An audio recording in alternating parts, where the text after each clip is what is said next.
On part 1 of this episode of The Grow Wire Show, we followed John and Gila Kurtz in their early days launching Dog is Good. While attending different trade shows, they were able to make amazing connections with their customers. But as a self-financed business, a turbulent economy created cash flow challenges that could only be resolved by time and a positive attitude. You're watching The Grow Wire Show. For me, it boils down to forward thinking. I always see what the future holds, and not blindly. I'm fully aware of what needs to happen in order to get there and how to manage that cash flow on a daily or weekly, monthly basis, etc.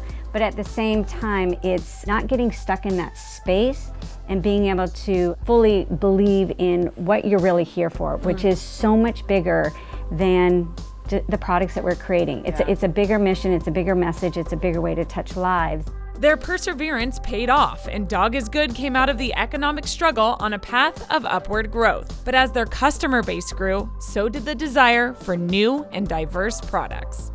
Initially we wanted to create what we loved, right?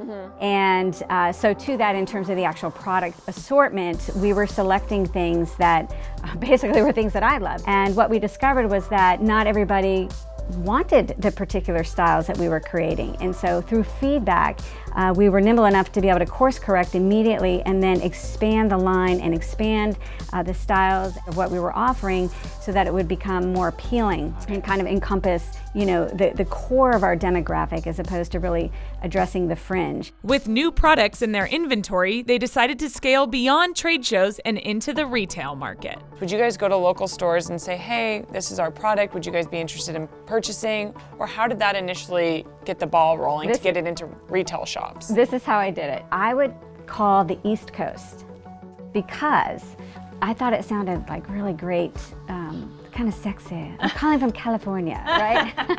and I would just share, we just launched this brand. We saw your boutique. There is no representation here in Massachusetts, let's say. We would love for you to be the first. Would you be open to looking at our catalog?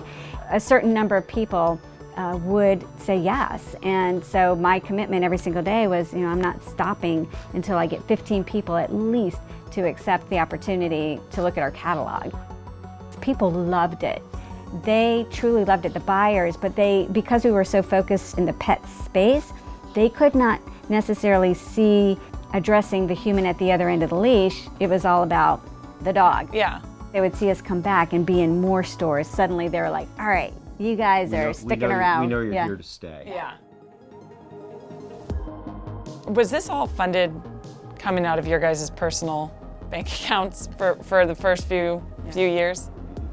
We started this on a shoestring. Yeah. It was like, hey, this seems like a good idea. Let's do it. If we'd have borrowed money right away and done all of these things, we'd have probably wasted it. Yeah. Because we didn't really have a model to follow. Initially, it's like, I'll make this back, this isn't a big deal, and we're able to roll things into the business. Then you rent a space, then you rent a bigger space. And then you get to the point where I can't bail myself out anymore. What can I do? John and Gila's dream became a reality, but as Dog is Good continued to grow, so did the risk of failure. Join us next time to find out how they overcame their fears in taking Dog is Good to the next level. There's a saying out there, new level, new devil, right? Exactly. So you get used to this and now there's other things.